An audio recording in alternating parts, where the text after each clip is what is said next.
আসসালামু আলাইকুম বন্ধুরা, সেমাইয়ের মধ্যে পাকা আম দিয়ে যে এত সুন্দর রেসিপি বানানো যায় আপনারা দেখলে অবাক হবেন।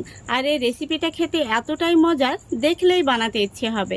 আশা করছি এই রেসিপিটা আপনারা আগে কখনোই ট্রাই করেননি। তো চলুন আজকের এই রেসিপিটা দেখে নেওয়া যাক। আশা করছি আপনাদের ভীষণ ভালো লাগবে। তো বন্ধুরা, এখানে আমি 2 কাপ পরিমাণে সেমাই নিয়েছি। আর সেমাইটা আপনারা দেখতেই পাচ্ছেন, এটা একটু সরু সাইজের সেমাই নিয়েছি।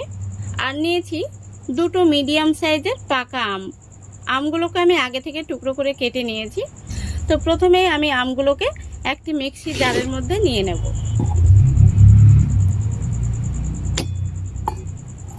আমগুলোকে কিন্তু গোটা গোটা দিলে হবে না, এইভাবে একটু মিক্সি জারের মধ্যে নিয়ে পেস্ট করে নিতে হবে। এর মধ্যে আমি একটু জাল করা দুধ দিয়ে দিচ্ছি। খুব বেশি দেওয়া যাবে না, এখানে আমি 2 টেবিল চামচ মতো তরল দুধ দিয়ে দিলাম। এখন খুব সুন্দর করে একটি মিহি পেস্ট বানিয়ে নেব। তো বন্ধুরা দেখুন, আমি পেস্টটা বানিয়ে নিয়েছি। আমি আপনাদের চামচ দিয়ে দেখিয়ে দিচ্ছি। পেস্টটা কিন্তু এরকম স্মুথ তৈরি করতে হবে। এই দেখুন। এখন আমি এই আমের পেস্টটাকে একটা সাইডে রেখে দিচ্ছি। এবারে এখানে আমি নিয়ে নিচ্ছি একটি মিক্সিং বোল। তারপরে নিয়ে নিয়েছি 3টে ডিম। ডিমগুলোকে আমি একে একে ভেঙে নেব।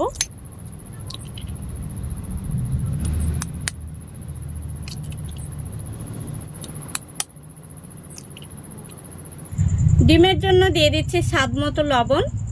তারপরে দিয়ে দিচ্ছি হাফ কাপ চিনি। এখানে আমি চিনিটাকে গুঁড়ো করে নিয়েছি। সেই সাথেই দিয়ে দিচ্ছি 2 টেবিল চামচ সাদা তেল।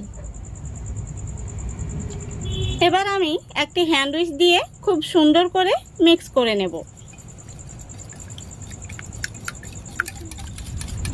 দেখুন বন্ধুরা, আমি খুব সুন্দর করে মিক্স করে নিয়েছি।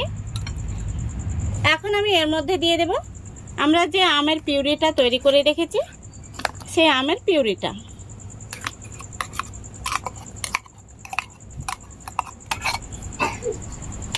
আমের পিউরিটা দেওয়ার পরে আমি আবারও খুব ভালো করে মিক্স করে নেব। দেখুন, খুব ভালো করে মিক্স করে নিয়েছি। এখন আমি এর মধ্যে দিয়ে দেব সেমাই। তো বন্ধুরা, এখানে আমি 2 কাপ পরিমাণে সেমাই নিয়েছি। আর সেমাইটা একটু সরু হবে, এই দেখুন। তো সেমাইটাকে আমি আর কিন্তু ছোট করব না, এই যে এরকম আছে, এরকমই দিয়ে দেব।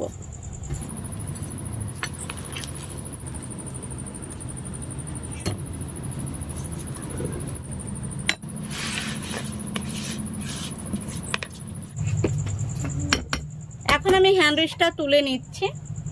তারপরে একটি চামচ দিয়ে খুব সুন্দর করে মিশিয়ে নিচ্ছি।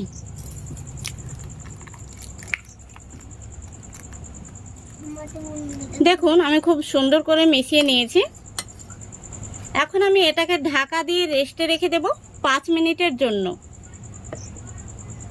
তো বন্ধুরা, এই 5 মিনিটের ফাঁকে আমি এই বাটিটাকে রেডি করে নেব।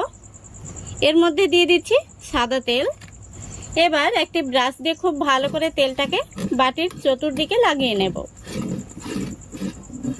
দেখুন, খুব ভালো করে আমি বাটিটাকে রেডি করে নিয়েছি। এর মধ্যে কিন্তু কোনো কাগজ দেয়া লাগবে না। এখন আমি বাটিটা সরিয়ে রাখছি। এদিকে এখন ব্যাটারটা আমরা দেখে নেব। দেখুন, ব্যাটারটা কিন্তু খুব সুন্দরভাবে সেট হয়ে গেছে। দিয়ে দিচ্ছি 1 চামচ বেকিং পাউডার। আর দিয়ে দিচ্ছি হাফ চা চামচ বেকিং সোডা। এবার আমি চামচ দিয়ে খুব ভালো করে মিশিয়ে নেব। বেকিং পাউডার আর বেকিং সোডাটাকে খুব সুন্দর করে মিশিয়ে নিতে হবে। দেখতেই পাচ্ছেন আমি কিভাবে মিশিয়ে নিচ্ছি। আর বেকিং পাউডারটা দেওয়ার পরেই কিন্তু ব্যাটারটা আমাদের একটু ফ্লাফি ফ্লাফি মনে হবে। দেখুন, খুব ভালো করে কিন্তু আমি মিশিয়ে নিয়েছি। দেখতেই পাচ্ছেন, এই দেখুন ব্যাটারটা কিন্তু এরকমই থকথকে হবে। এখন এই ব্যাটারটা আমি বাটির মধ্যে ঢেলে নেব। যেহেতু বাটিটা আমি আগে থেকে রেডি করে রেখেছি।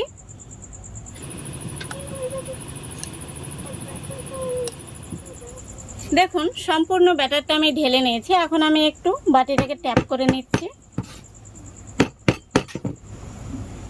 এবার এদিকে দেখুন গ্যাসটা অন করে আমি আগে থেকে কড়াইতে কিছুটা জল দিয়েছি, আর জলের উপরে আমি একটি স্ট্যান্ড বসিয়ে দিয়েছি। এখন আমি এই বাটিটাকে স্ট্যান্ডের উপর বসিয়ে দেব। খুব সুন্দর করে বসিয়ে দিয়েছি। এখন আমি উপর থেকে একটি বড় সাইজের গামলা দিয়ে ঢেকে দিচ্ছি। এবার গ্যাসের ফ্লেমটা লো আর মিডিয়ামের মাঝামাঝিতে রেখে আমি পুরো 20 মিনিট জাল করে নেব। তাহলে কিন্তু আমাদের এই দুর্দান্ত রেসিপিটা একদম তৈরি হয়ে যাবে। তো ফিরে আসছে 20 মিনিট পর। তো বন্ধুরা 20 মিনিট হয়ে গেছে। এখন আমি ঢাকনাটা খুলে দেখে নেব কেমন হয়েছে। আলহামদুলিল্লাহ, দেখতেই পাচ্ছেন কত সুন্দর হয়েছে আর কালারটা কিন্তু দারুণ এসছে। এখন আমি গ্যাসটা অফ করে দিচ্ছি। আমি একটি কাঠি নিয়েছি, এই কাঠি দিয়ে আপনাদের দেখিয়ে দিচ্ছি ভেতর থেকে কেমন হয়েছে। এই দেখুন কাঠিটা কিন্তু একদম পরিষ্কার বেরিয়েছে, তার মানে আমাদের রেসিপিটা পারফেক্ট হয়েছে। এখন আমি বাটিটাকে নামিয়ে ঠান্ডা করে নেব, তারপরে আপনাদের দেখাচ্ছি। দেখুন বন্ধুরা, এটাকে আমি ঠান্ডা করে নিয়েছি। এখন আমি একটি থালার মধ্যে বের করে নেব।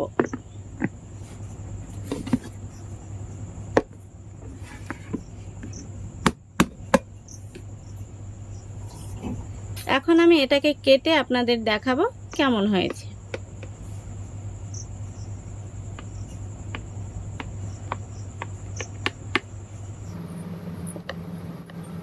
বন্ধুরা আশা করছি দেখতে পাচ্ছেন কত সুন্দর হয়েছে আর কতটা স্পঞ্জি তৈরি হয়েছে।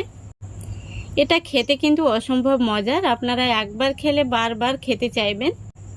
আশা করছি আজকের এই রেসিপিটা আপনাদের ভালো লেগেছে। যদি ভালো লেগে থাকে অবশ্যই লাইক কমেন্ট শেয়ার করে দেবেন এবং চ্যানেলটিকে সাবস্ক্রাইব করে অল নোটিফিকেশনটি অন করে সঙ্গে থাকবেন। আজকের মতো এখানেই বিদায় নিচ্ছি। সবাই ভালো থাকবেন, সুস্থ থাকবেন। খোদা হাফেজ।